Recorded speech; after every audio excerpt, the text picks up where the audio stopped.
Bonjour, bienvenue à toi aujourd'hui. J'espère que tu portes bien et j'espère que le message d'aujourd'hui va être source d'espérance pour toi, comme il l'a été pour moi à travers lecture et prière que j'ai faites.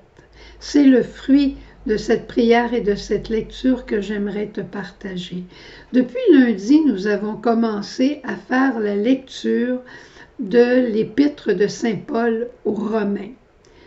J'ai toujours été fascinée par la lecture de cet épître. Il y a un livre merveilleux qui s'appelle La vie dans la Seigneurie du Christ qui nous en donne des détails incroyables.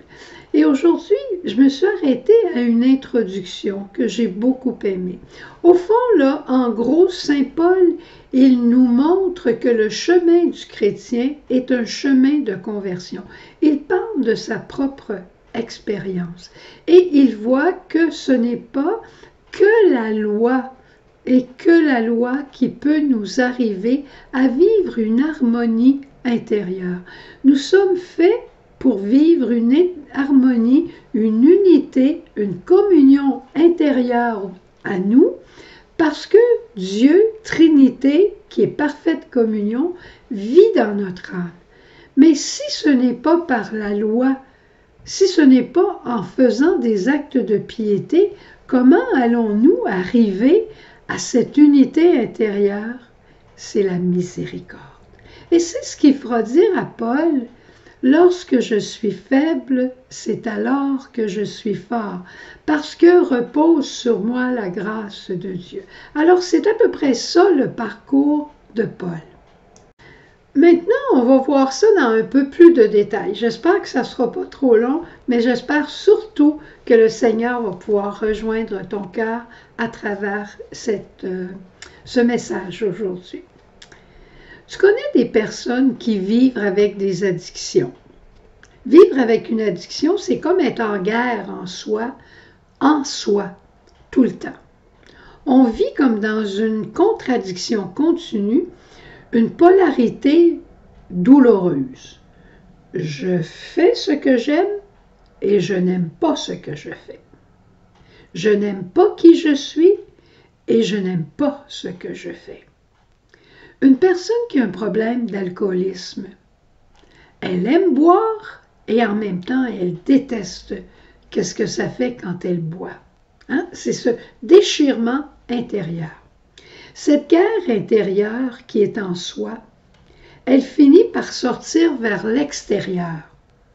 Et c'est ce qui fait que ça nous empêche d'être en paix et en harmonie et en communion avec les autres. C'est comme si en dedans, il y a toujours une guerre. À un moment donné, ça sort, on sait ce que c'est. Présentement, ça sort et n'étant jamais en paix, on n'est pas plus en paix avec les autres. Ça peut être une lumière très importante, ça, pour toi. En tout cas, ça l'a été pour moi. Si cette addiction n'est pas traitée, soignée, elle conduit inévitablement à la mort. Ça peut être une mort physique, morale, émotionnelle, familiale, spirituelle, mais le mal va conduire nécessairement à la mort. Et le message fondamental de cette lettre aux Romains, bien que ce soit une lettre très théologique et très éthique, c'est que nous sommes tous des personnes avec une addiction. C'est simple comme ça. Qui que nous soyons, d'origine différente, nous avons tous une addiction externe. Drogue, alcool, nourriture, sexe, pense-y. Une addiction de pouvoir, d'argent, une addiction à la gloire, à être reconnu, à être félicité. On a tous une addiction. Et leur trait commun, au fond, c'est l'idolâtrie. Parce que cette addiction-là, elle prend beaucoup de place. Et non seulement elle prend beaucoup de place, le péché consiste à vivre à ce moment-là plus pour une chose de la création ou un fruit de la création que pour le Créateur. Et Saint Paul dira, on l'avait dans l'épître d'hier, c'est passer de la vérité au mensonge. Celui qui mérite la gloire, celui qui mérite d'être adoré, celui qui mérite la première place, c'est Dieu, pas la chose. En quelque part, l'homme se prosterne devant cette chose créée qui en réalité, c'est lui-même, c'est moi-même. Et c'est vrai. Vivre de cette manière et penser de cette manière, c'est comme une étincelle qui provoque des explosions et des moments de rage. C'est vrai, hein? C'est comme on devient enragé, je ne serai jamais capable de me sortir de ça. J'ai beau le confesser, j'ai beau le prier, j'y arrive pas. Pour Paul, c'est une inversion de notre unité fondamentale.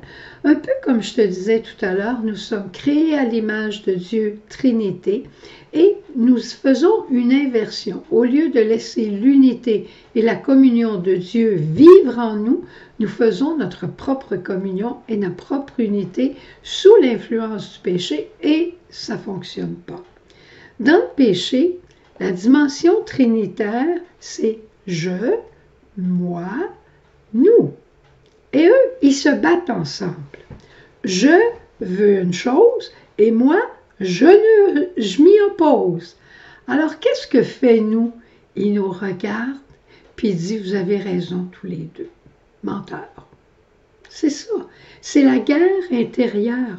Il regarde les deux, puis ils encouragent. Oui, tu peux boire encore. Oui, tu vas pouvoir t'en sortir. Tu as raison de ne pas aimer ça, mais tu as raison de boire. Hein? Une guerre intérieure continue. Alors, je ne me comprends pas. Qu'est-ce que je vais faire? Je ne fais pas ce que je veux et je fais ce que je déteste. Et je sais pourtant ce qui est bien, mais je ne peux pas le faire.